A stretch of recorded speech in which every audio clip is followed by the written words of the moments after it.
Hello, this is Professor Wheeler. Today we're going to be talking about mood disorders. In the first half of this lecture, we're going to talk about the depressive disorders.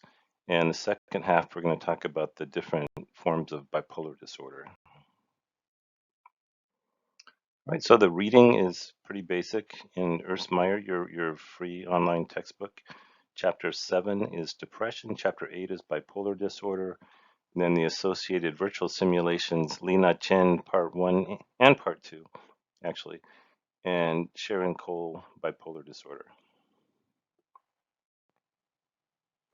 Learning objectives for this lecture: identify the diagnostic criteria for all major mood disorders, discuss etiological theories, in other words, what causes the disorder, and also pharmacological and non-pharmacological interventions. In other words, medications and non-medication focused interventions.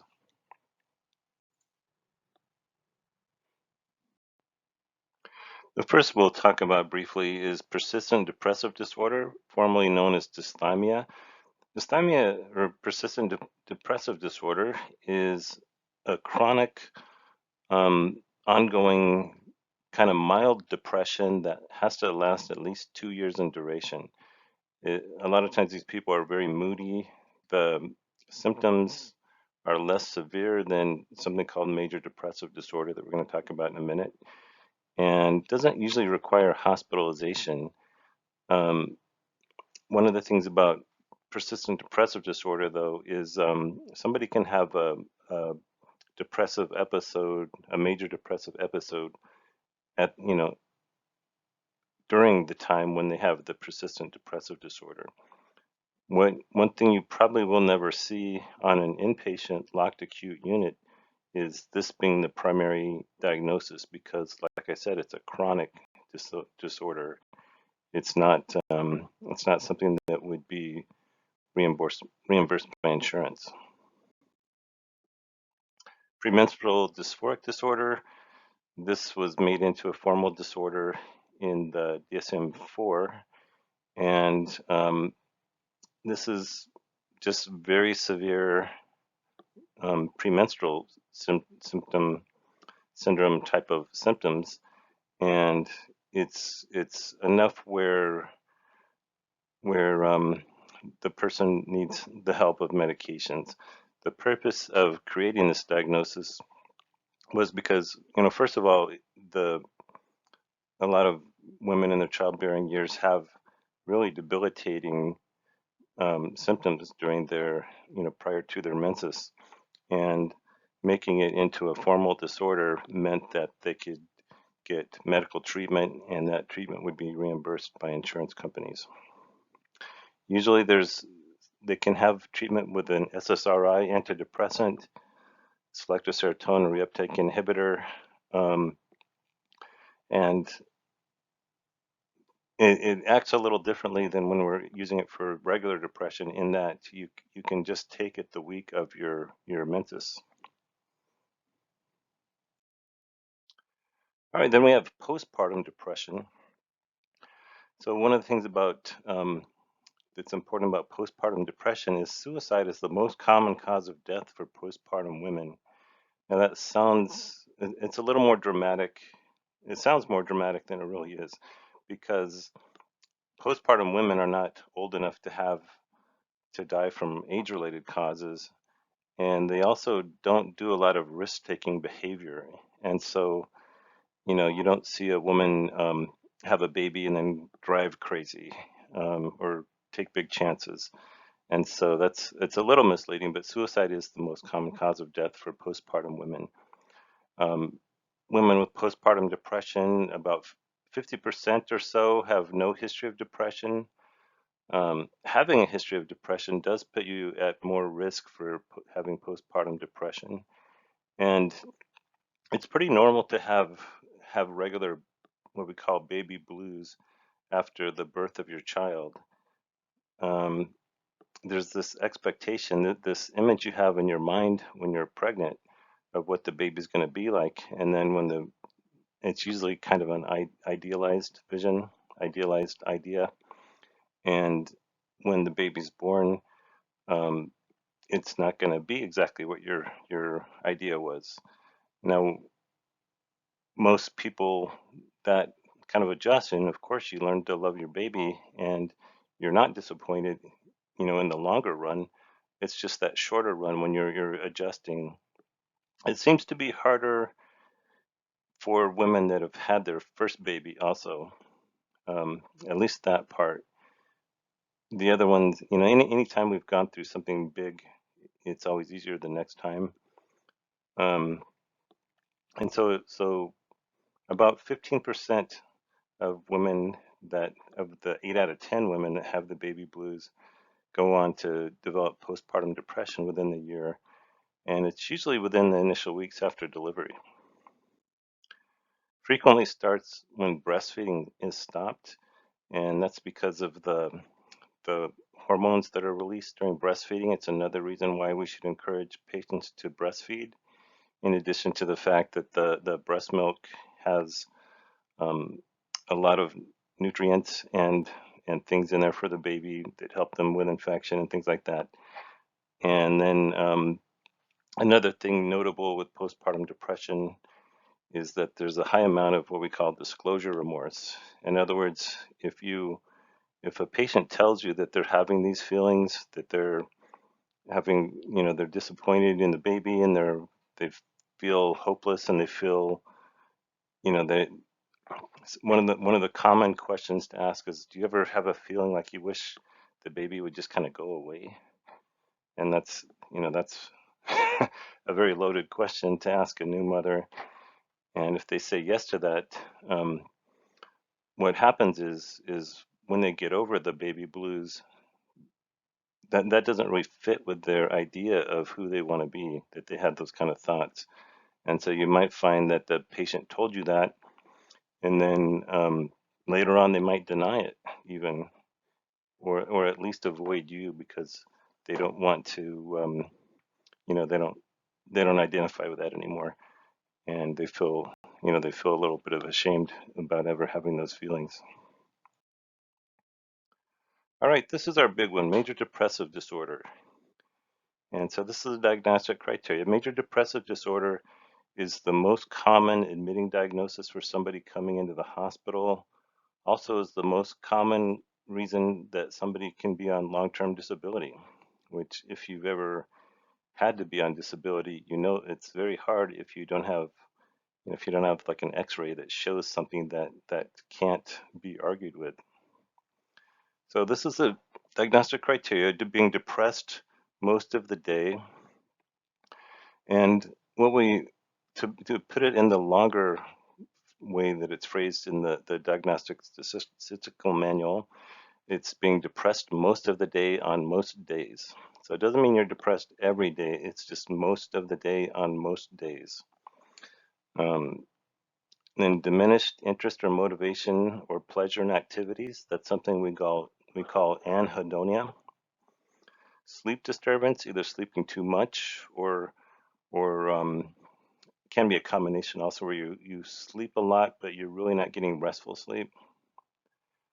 Weight loss or weight gain.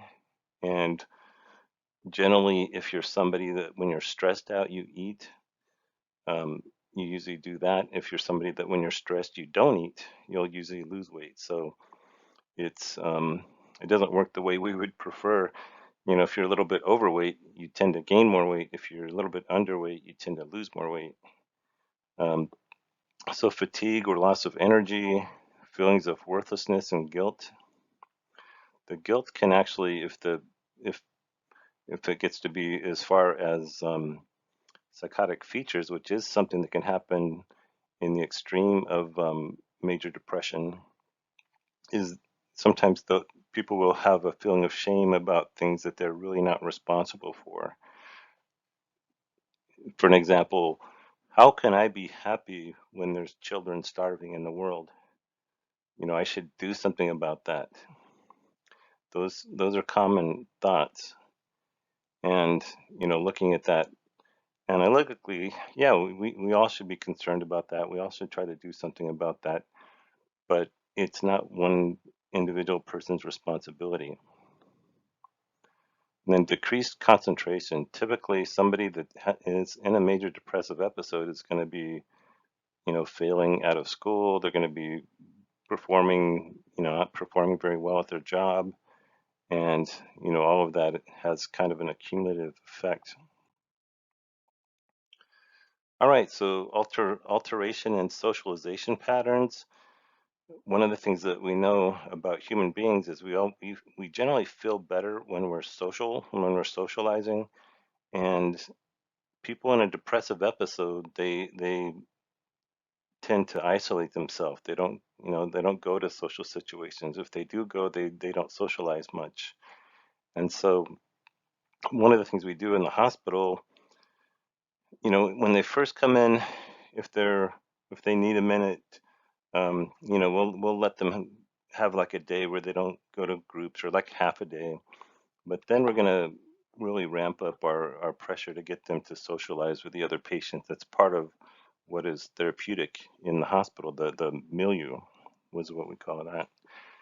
And then there can be an anxiety or agitation kind of component to major depressive disorder and thoughts of death or suicide. What's really kind of common is not having a specific plan, but just real feeling like, I think what's a common way that patients put it is, if I could just not wake up tomorrow and die in my sleep, I would choose that. One of the things about actual suicide attempts is they take a lot of energy to attempt, and a lot of, really serious ones take some planning most of the time. And most of the time, people that are really severely depressed don't have that kind of energy. And that's why, we'll talk in the suicide lecture. That's why when people start to feel better, that's when they're more of a danger to make a serious suicide attempt because now they have the energy. So feelings of hopelessness, and there's a mnemonic called SIDGE CAPS that we'll talk about in a moment. And one of the things about depression, all aspects of your life are affected. So, it's not like you can compartmentalize and be doing okay in really any part of your life when you're severely depressed. All right, so this is just a way to remember all of the main ideas around major depressive episode. And the S is for sleep problems, interest deficit for the I, which is like we talked about anhedonia, the guilt feeling or feeling of worthless, energy loss or fatigue, concentration difficulty, appetite changes, psychomotor retardation or agitation. And when we're talking about psychomotor retardation, it's the person that's so depressed, they're kind of moving slow, they walk slow, they talk slow, everything is kind of slowed down. And then the last S is suicide ideation. So, like I said, most of the time there's not really an active plan, but they might have a passive plan or a thought of, just wanting to escape all this pain. All right, so epidemiology of depression, 6.6% of men over a lifetime, although men are famous for not seeking treatment sometimes. Um, so really, it's not, these are the statistics, but probably it's just more that women are more open to seeking treatment. Onset is usually between 20 and 50, although there are risk factors for older adults and adolescents. More often, people that are severely depressed don't have close personal relationships or they're divorced. We haven't seen a difference between races or social class. You would think people that are in a rich social class would have less depression, but that's not really the case. And then people with substance abuse, just because that really throws your life into chaos, which we'll talk about in the substance abuse lecture. So the cost to society of depression is a less productive workforce. Like I said earlier, It's the most common reason for a person to be on disability.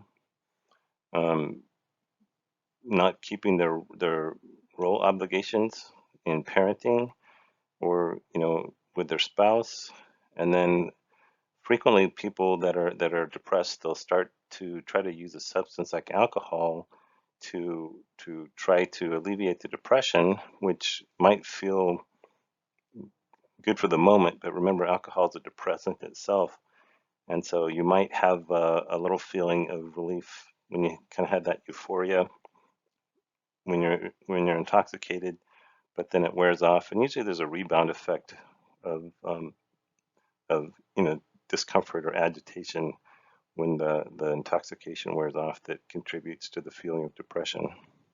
Also interferes with the sleep.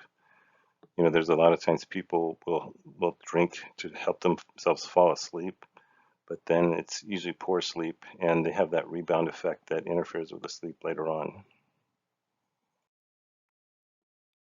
So theories of the cause of depression.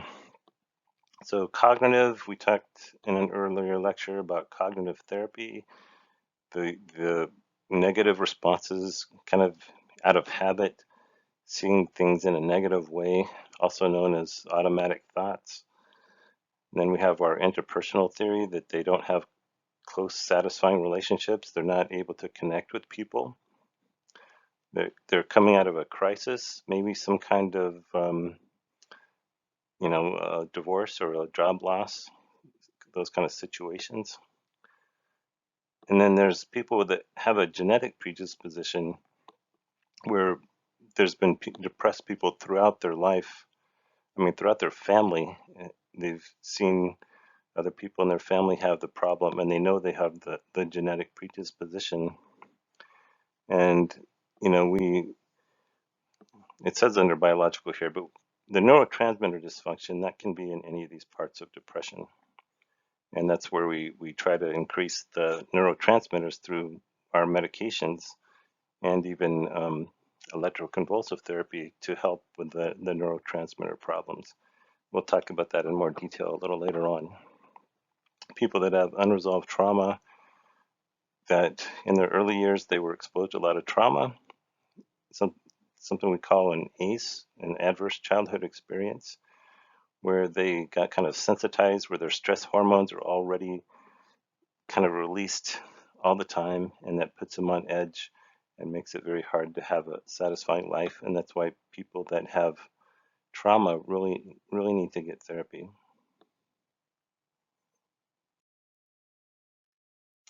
All right, so medical problems that can look like depression.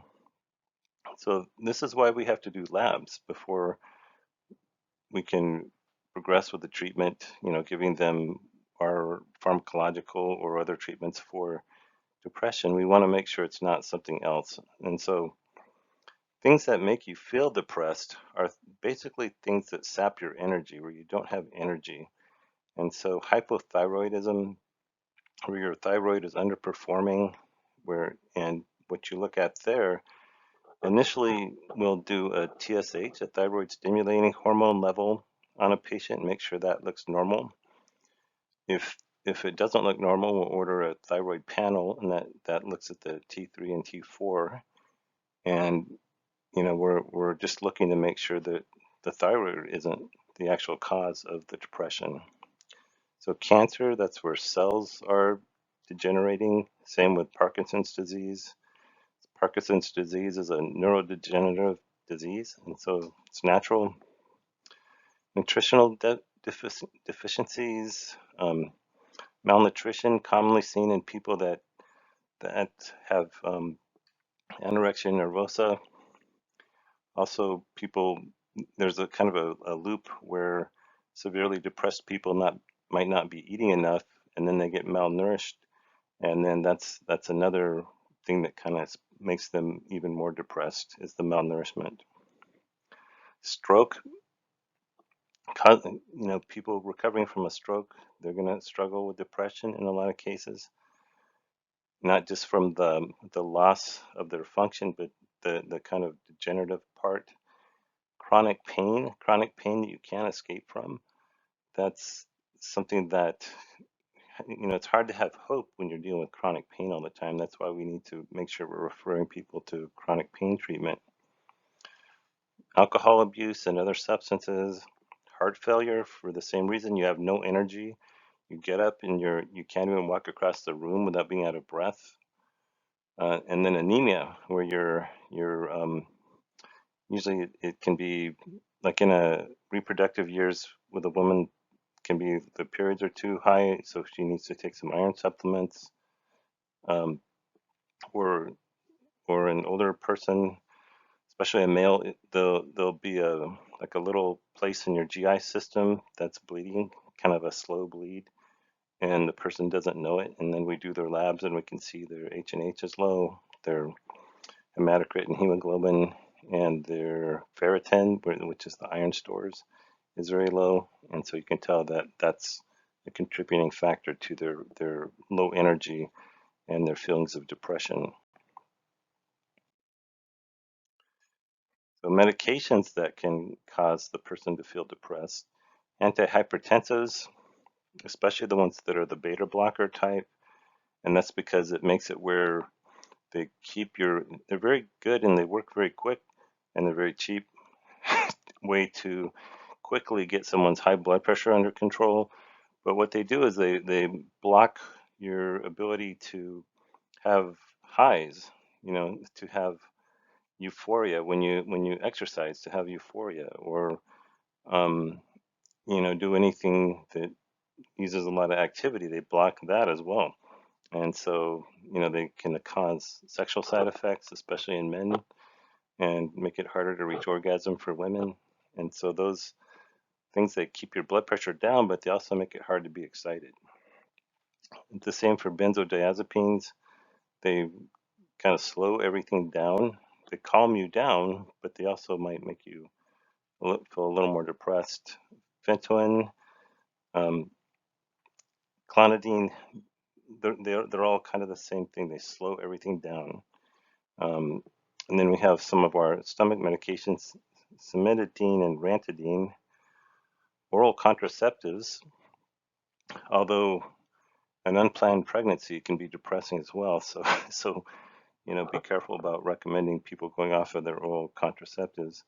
Then corticosteroids, because they put stress on the adrenal glands and they can cause them to be overworked and be not doing the things that kind of help you feel good and help you get excited about things.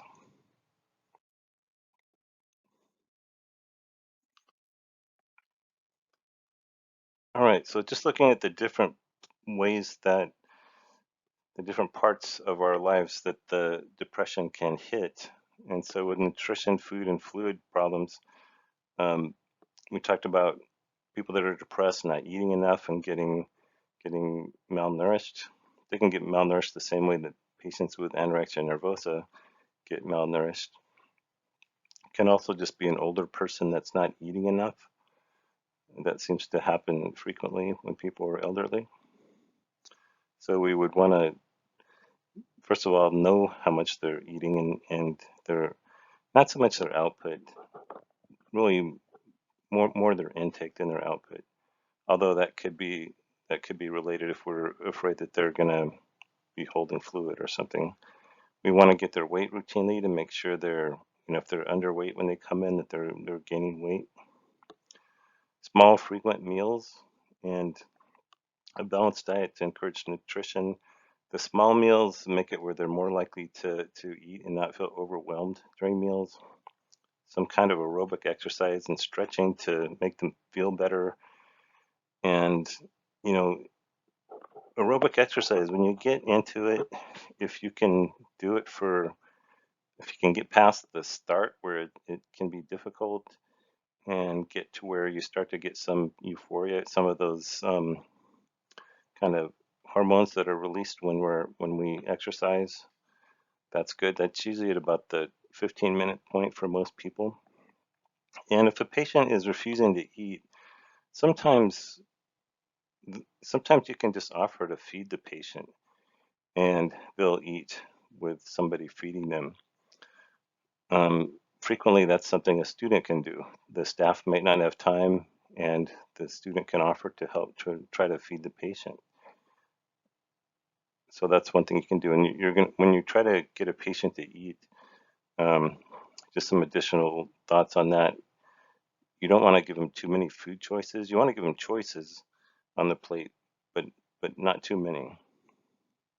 Like three, not six. You want to give them like three things to choose from. All right, and then their general safety. Of course, they're at a risk for suicide.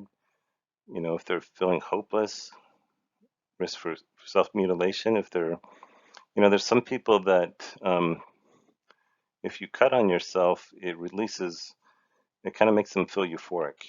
And so cutting on themselves it's a dysfunctional coping mechanism, but it is a coping mechanism. And so they are a risk to do that. We don't want them to do that in the hospital, but they may have been doing that at home, and that's one of their coping skills. We need to teach them better coping skills. So if they're angry, we want to identify their triggers for those kind of suicidal feelings. And like I said earlier, when the patient has more energy, when they're starting to feel better, and sometimes that's when the medications they start to work, but they're not working completely yet. An example is SSRIs, selective serotonin reuptake inhibitors, that they start to work at about 2 weeks, and then we see there's a higher risk of suicide at about the 3-week period. And that's because now they have the energy. They can have those feelings of hopelessness can still be there, but now they have the energy to actually act on those feelings. And so there's a danger that seems to come around at about the 3-week period with SSRIs, especially. But SNRIs is possible as well because they have about the same timeline. All right, and then altered sleep pattern, and you know what we try to do when they're in the hospital is get them on more of a regular sleep routine. Many times when they come into the hospital, they've been sleeping all day and then they can't sleep at night, and they feel that's when they're hopeless. And there's also, like, if they live with other people, most of the time the other people are in bed, so it's like another way to isolate. Um, we want to help them avoid caffeine and alcohol. Caffeine, it stays in your system, it has a half-life of about 6 hours, but that's only when half of it gets out of your system. If they're taking a lot of caffeine, they'll still have some 12 hours after ingesting caffeine. So we don't want them to have any caffeine within 12 hours of the time that they want to go to bed. And so that for some people, like if they're going to go to bed at 10 o'clock at night, they shouldn't have any caffeine after 10 a.m. That can be hard because, if they've been oversleeping, they probably don't get up by then. So we have to help them get their sleep routine more normal. Part of that is trying to keep them up so that they can go to sleep at the normal time and get into the regular routine, and then they'll be able to be more social. And then some diversional activities. So um, this is why you'll find in the hospital there's a lot of kind of activity groups. They'll have what we call process groups where they're talking about their issues, but then there'll be a lot of other groups where there's art therapy, there's exercise. We used to have even yoga on the adolescent unit when we had a different coordinator that was a yoga guy. It's good if patients can choose activities. We have some of the other common things we have on the units. We have puzzles. They can play card games, um, and anything that can make them feel good about themselves. When you do a puzzle that starts out with 600 pieces and then you actually complete it, it's something that doesn't really help you that much objectively in your life, but there is a feeling of accomplishment of putting it all together. And those kind of feelings can generalize into a feeling of being able to kind of put the puzzle pieces of your life together. Cognition. So when someone's severely depressed, it's important that they understand that they're not thinking clearly. Sometimes people will think, I realize that all of my problems are due to my spouse or my career or my job. And so what's important to advise patients is when they're in a mood episode, not to make those kind of major decisions. To, they can think along those lines. Is this something that really is affecting me? But don't make those decisions until your mood is stable. I can't emphasize that enough, because one of the things that's human nature, if you have people that are close to you in your life and things go wrong, our natural tendency, because we don't want to blame ourselves, is to blame whoever's close to us. And if you, like, for adults, that's usually your spouse or your closest friend. If you're an adolescent, that's usually your parents. And so it, it's another way to push away your social system. If you break off relationships while you're in a mood episode, thinking that you're doing the right thing, you can find yourself without any support and realize that they weren't really the problem. And those people don't always come back, because usually the person that's been severely depressed is not a pleasant person to be around anyway. And so if they're going to blame you for it, then it compounds the depression if they now lose their relationship because they've made this kind of choices, or if they've quit their job or dropped out of school or whatever they were doing. So another part down here, we do want to encourage their expression of feelings. It's why we're always talking to them. And then methods to reduce stress, and that's a basic thing that all of us could benefit from. All right, so another thing under cognition is just those negative thinking habits, and that's why cognitive therapy works so well with people with depression, especially if they're people have to. One of the things about cognitive therapy, if you ever try to do that automatic mood record, automatic thought record, it takes a lot of work. And so we have to make sure the patient actually has the energy to do that kind of work. We don't want to give them something else that they're going to fail at, but we want them to understand that that's there, and when they're feeling better, to work on those methods. So just developing that awareness that you have that habit of continuously seeing things negatively. Um, you can try that in your own life. Just think of, when you're in a certain mood, you tend to see things. It's like you're running late. It's like, oh, of course I'm behind the slow driver in the one lane on the way to work when I'm late.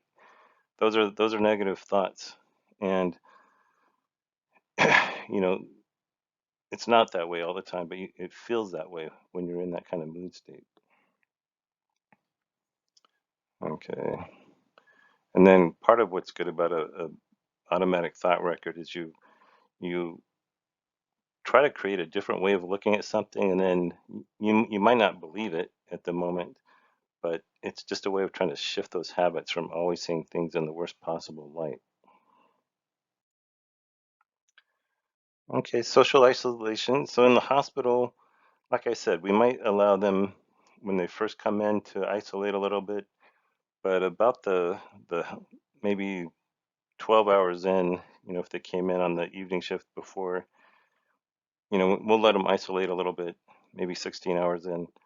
But when it starts to hit the 20 hours, 24 hours after they've been hospitalized, we really want them to come out and socialize.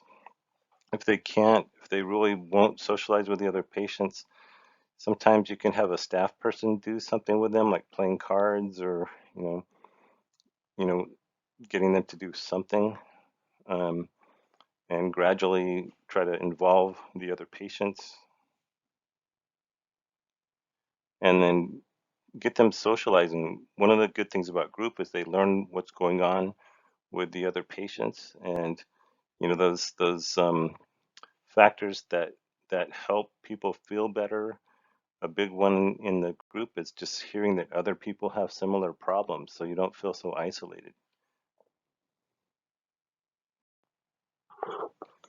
Okay, our first line of treatment for major depressive disorder and other forms of depression are the selective serotonin reuptake inhibitors, also known as SSRIs, very famous group of medications.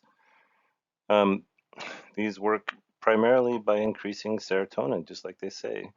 And so that they are our most effective antidepressant, but they are the one that has the sexual side effects and sometimes it'll make people feel a little anxious, can give them headaches at the start.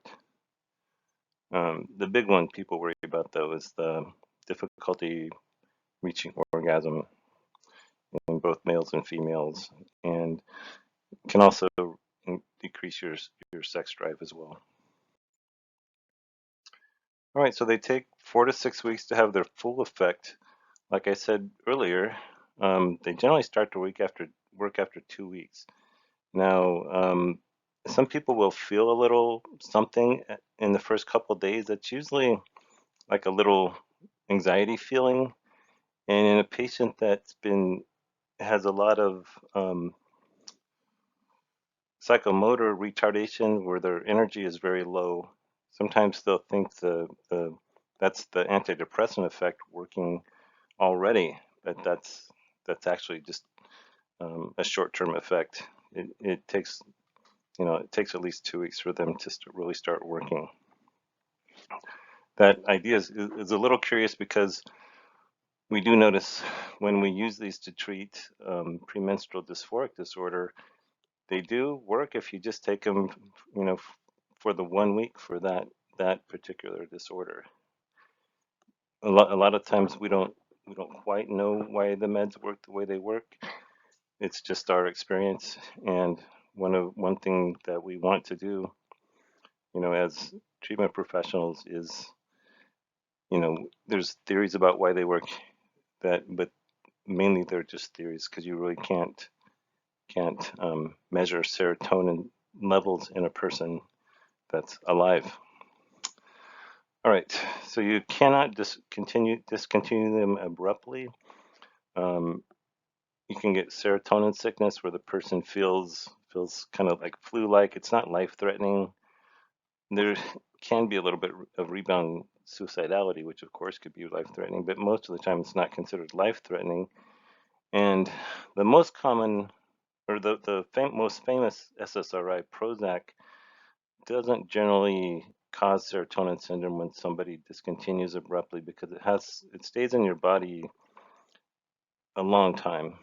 I heard a doctor recently say 2 weeks, and so it's generally the patient still should titrate off them a little bit, slowly, where they reduce their dose before discontinuing abruptly. But the rest of them can definitely cause the serotonin sickness. So when switching between serotonin-based medications, we worry about serotonin syndrome, and so that's why there's the one that's been on kind of going down slowly, and the one that are trying starting slowly. So we worry about serotonin syndrome. We're going to talk about that in more detail on a later slide. So again, like I said, they start to work after about 2 weeks. The risk for suicide is increased at 3 weeks. And then like at 4 weeks, they're starting to have their full effect. Okay, so we have our next class, serotonin norepinephrine reuptake inhibitors. And so just like the name says, they increase serotonin, they increase your norepinephrine, which gives the person some energy.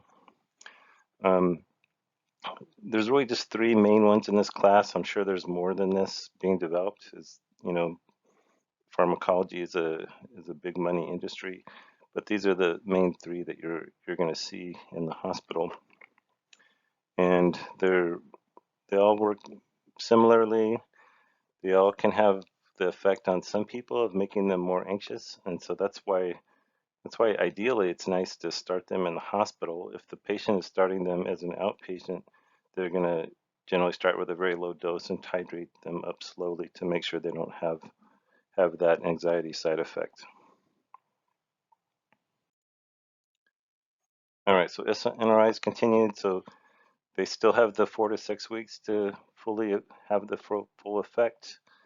They have less sexual side effects because the norepinephrine, that kind of energy lift, whenever you have something that raises a person's energy, it usually increases the sex drive of a person, and so it balances out the deleterious effect or negative effect on the sex drive from the increased serotonin. The norepinephrine balances that out and makes it where the person should expect to have less sexual side effects. What I've seen, SSRIs are more effective, and so doctors, the tendency, not that every doctor does things exactly the same, the tendency is the first line of treatment is an SSRI. If they get a positive effect, but they have too many of the most common one to go off of it is the sexual side effects. And so if they have that, generally the first move of the doctor is to change them to a different SSRI. And then if they still have the sexual side effects, then to go to the SNRI. Other doctors will start them, they'll immediately put them on the SSRI if they have the sexual side effects. So just like the other serotonin ones, that disrupting abruptly can cause serotonin sickness. And then, taking it with other serotonin-based medications can cause serotonin syndrome. So serotonin syndrome can be life-threatening with this.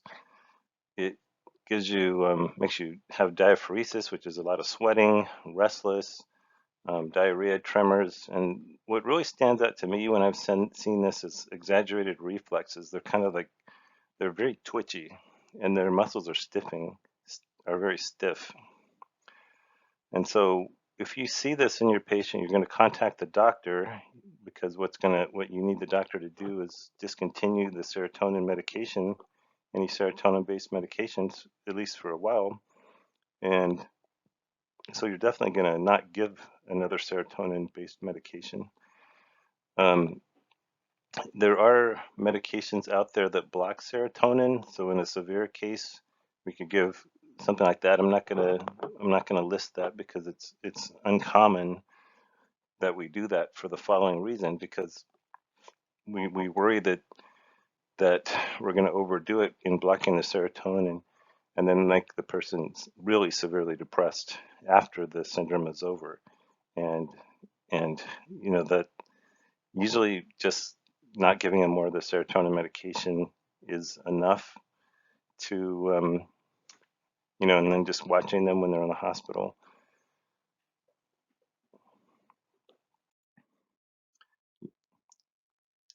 All right, serotonin sickness is the flu-like symptoms. It sounds similar to serotonin syndrome, but it's actually the opposite. It's not enough serotonin, and it's kind of a withdrawal from the serotonin-based medication, and it's very uncomfortable.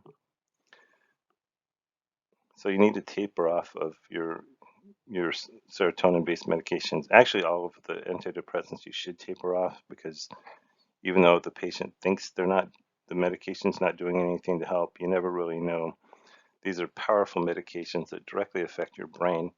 You definitely don't want to make drastic changes whenever it can be avoided. All right, I leave this on here just because when these medications came out, they were seen as wonder drugs. They're more matter of fact now. We see them as drugs that are very effective, but also have side effects, and they're in the society that a lot of people are taking them that probably would have started feeling better anyway. And then they think it was the medication, when actually just kind of the ebb and flow of life. But they are highly effective medications. They work very well for conditions like obsessive compulsive disorder and anxiety disorders. In fact, it's postulated that if it was discovered how effective they are with anxiety problems, the SSRIs might be called anti-anxiety medications instead of antidepressants. They can help the person with anxiety get through and work on things and build their self-esteem. Can help you balance your sleep cycle. One of the things that I find interesting about SSRIs in particular is that in adults, they can, in the short term, they can keep you awake a little bit. So adults take them in the morning, but adolescents, especially like under 16, maybe 13 to 15, it makes them sleepy. And so with adolescents, we tend to give them at night, and with adults, we give them in the morning. Sometimes I'll admit an adolescent that's like a 17-year-old that's having trouble sleeping, and it's because they were on their SSRI that they got prescribed to them when they were young, and they got in the habit of taking it at night, and it really helps them with their sleep to just change it to the morning time, because through their course of adolescence, their brain is more like an adult when they get near the end of adolescence versus a child. All right, and then all patients that are on an antidepressant medication, if possible, they should be monitored by a psychiatrist. I know these days, we're in our culture, we've decided, or insurance companies have decided, it's much cheaper just to give someone a pill versus sending them to a specialist. But it is ideal if a psychiatrist is the one that's monitoring their medications, especially if it's somebody that's had severe depression, that's had multiple hospitalizations. I know these days internists and the family doctors, family practitioners, they have a lot of training in psychopharmacology because it's so common that people go to their regular doctor for this kind of thing. But if the person has severe problems, they really should be monitored by a psychiatrist that has seen unusual type of cases. They're not just the normal that an internist would know.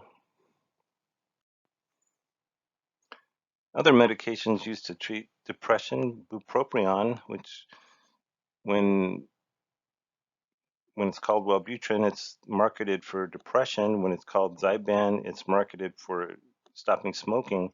It's the exact same medication. It's just the marketing's different. It works by increasing the person's dopamine and norepinephrine by inhibiting their reuptake. And dopamine, you'll remember from the psychopharmacology lecture, it's one of those neurotransmitters that increases your feeling of pleasure, and then norepinephrine increases your energy. And so, they both do have some side effects. Sometimes people take them for weight loss also, and it's because it kind of increases your energy, and so it has a kind of a appetite suppressant type of effect. And then anything, like I said, anything that increases your energy level increases sexual desire in most people. And so we use that on an off label for increasing sexual desire in females. It would work to increase sexual desire in males also, but generally that's done a little easier, giving them testosterone or some kind of testosterone derivative. It decreases the desire for nicotine, and also it makes it where the person that when they have their nicotine, it doesn't feel as good. It doesn't have, it blocks some of the pleasure they get from their nicotine.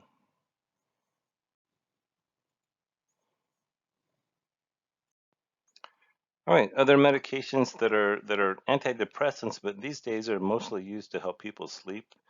Those are Remeron, Mirtazapine, also increases norepinephrine and serotonin. It's not really clear why it helps people sleep. People do take this at nighttime, and it does seem to work. Trazodone, brand name Deseril, increases serotonin too. The dose of trazodone is a lot less than when it was used for depression, but it is very, very common medication for sleep these days.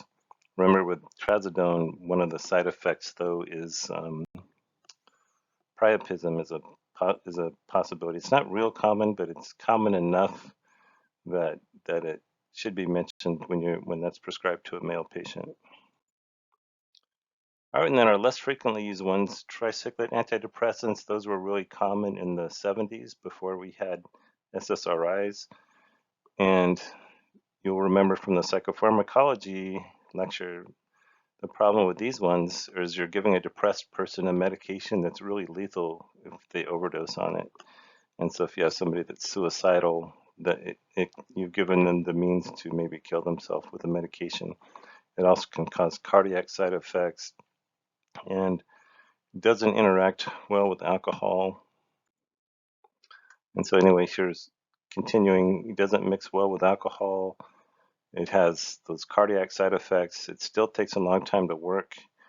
Generally, when you see a patient on a tricyclic antidepressant for depression, it's an older person that started using them in the 70s, and it worked for that person, and they don't want to change something that works for them.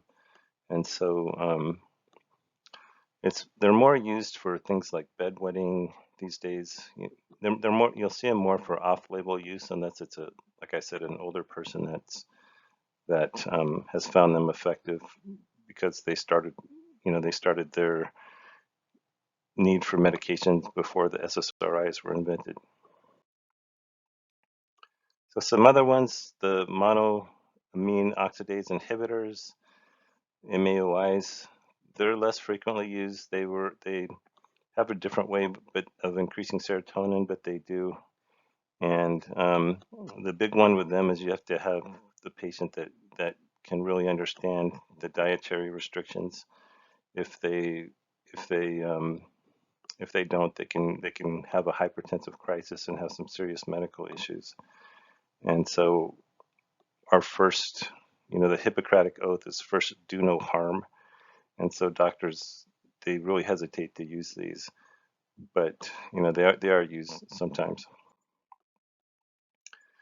And so tyramine, it interferes with your body's ability to eliminate tyramine, and so that can cause your blood pressure to skyrocket and cause potentially life-threatening hypertensive crisis.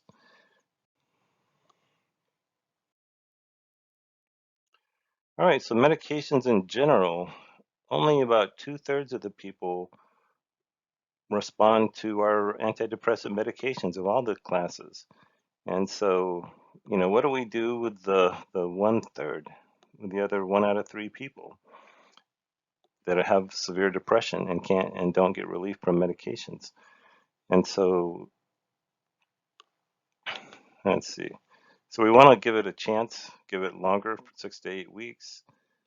We look for sleep disturbance and fatigue as those kind of things that come back first when the patient initially has a positive response, and those can lead to the person going off the meds totally. So we're going to go into bipolar disorder. One of the things that happens if a patient is either not a good historian or we don't really know the patient well and they're having their first depressive episode.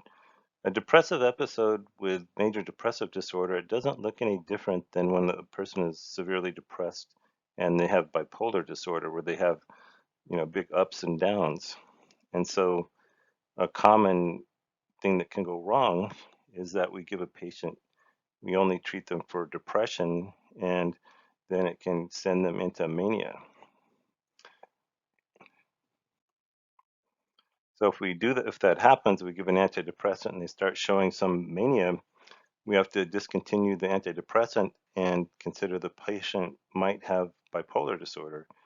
And so we have to let the doctor know, first of all, that the patient looks like they're getting manic from their antidepressant and not give first, if you have medications ordered, you're not going to give the antidepressant if you recognize this, and also expect that the doctor is going to change the medication strategy and talk to the patient about putting them on something that's a mood stabilizer or an anti-manic, or at least adding an anti-manic medication to the antidepressant, like Depakote or Neurontin, Lamictal, something like that.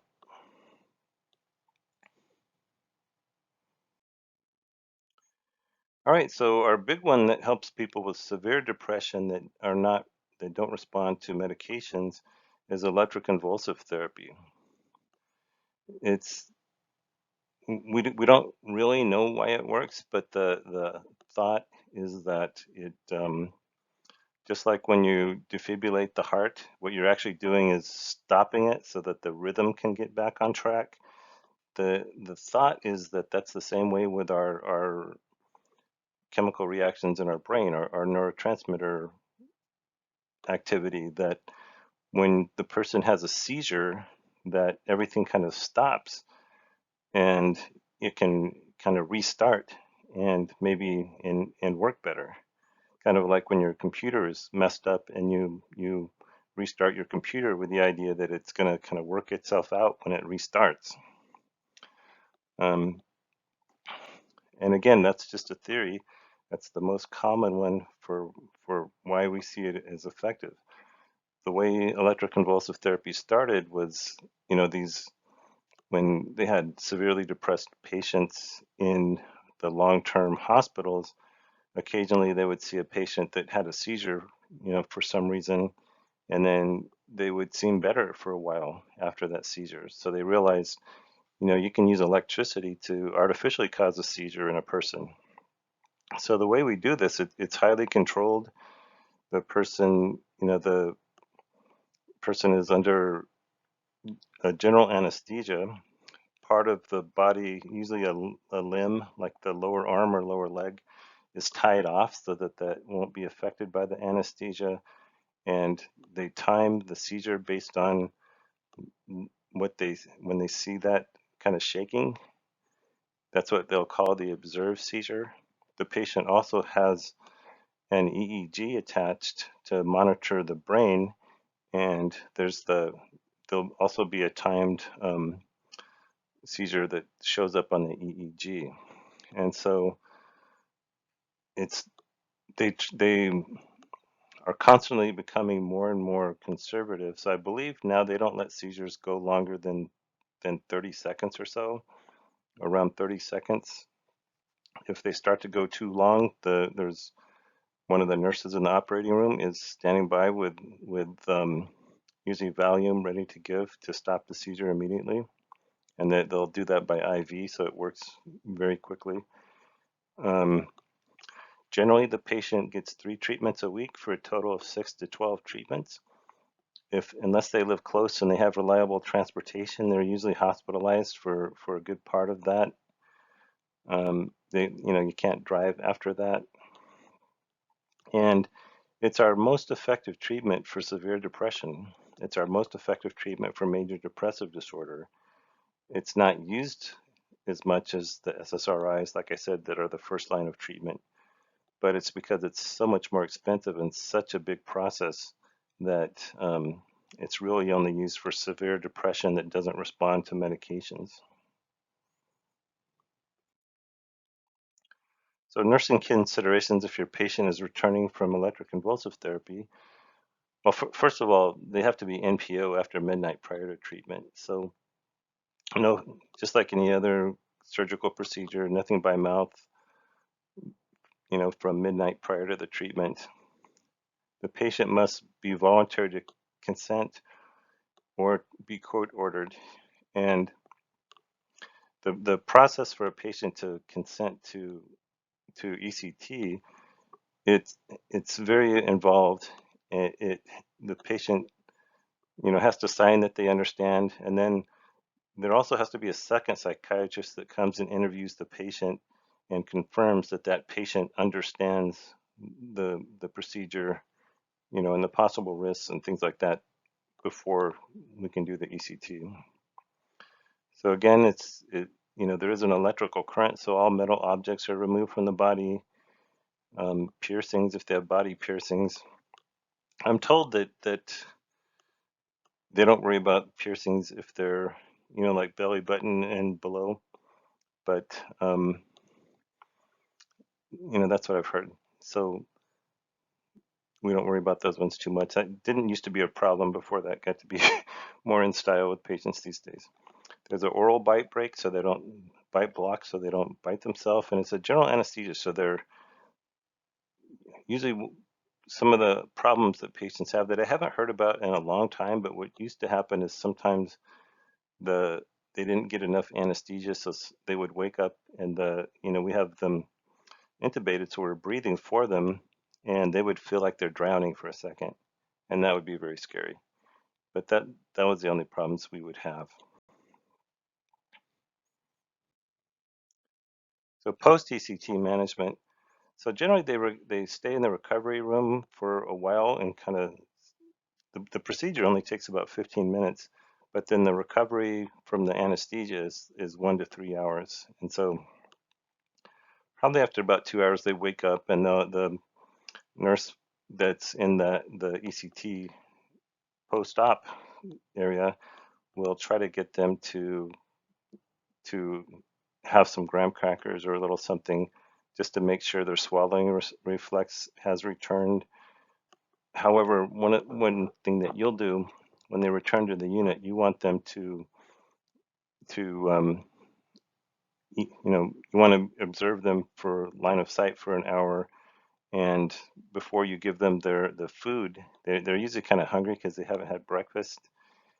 You can give them their breakfast, but they have to be in line of sight, and you have to make sure that they have their swallowing reflex returned.